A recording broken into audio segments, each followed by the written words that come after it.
రఘురామ్, జానకి, రామలక్ష్మి ఆద్య కోసం వెతుక్కుంటూ ఎయిర్పోర్ట్‌కి వెళతారు. శ్రీను, శౌర్య ఏమో రైల్వే స్టేషన్‌కి వెళ్లి వెతుకుతూ ఉంటారు. అయితే ఎక్కడా కూడా ఆద్య కనిపించకపోవడంతో అందరూ చాలా బాధపడుతూ తిరిగి ఇంటికి వస్తారు. అయితే అప్పుడే బిట్టు రామలక్ష్మి వాళ్ళకి చెప్పిన మాటలతో రామలక్ష్మి చాలా సంతోషపడుతూ ఉంటుంది.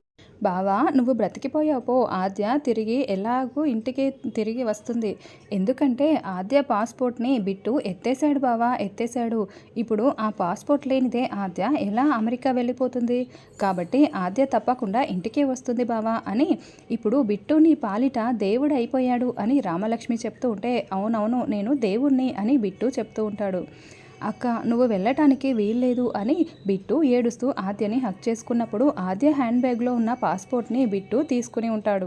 దాంతో పాస్‌పోర్ట్ లేక ఆద్య ఎయిర్పోర్ట్‌కి వెళ్ళి తిరిగి ఇంటికి వస్తుంది. ఆద్య రావడంతో అదిగో ఆద్య వస్తుంది అని రామలక్ష్మి చాలా సంతోషపడుతూ చెప్తూ ఉంటుంది. అయితే అప్పుడే ఆద్య చాలా కోపంగా బిట్టు దగ్గరికి వచ్చి బిట్టు చేతిలో ఉన్న పాస్‌పోర్ట్‌ని లాగేసుకుంటుంది. అక్క, ఏంటక్క తీసుకుంటున్నావు? వద్దక్క అని బిట్టు చెప్తూ ఉంటాడు. అయినా కూడా ఆద్య ఏమీ మాట్లాడకుండా ఆ పాస్‌పోర్ట్ పట్టుకొని వెళ్తూ ఉంటే జానకి అడ్డుగా వస్తుంది.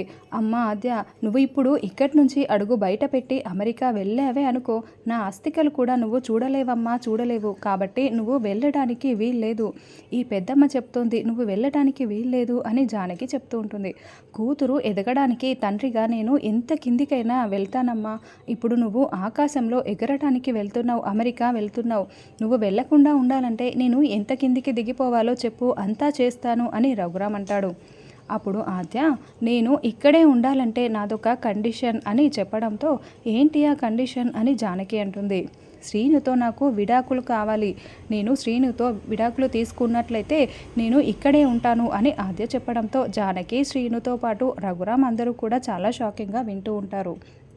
శ్రీను అయితే ఆద్య మాటలకి చాలా బాధపడుతూ ఏంటి విడాకులు ఇవ్వాలా అని ఆలోచిస్తూ ఉంటాడు.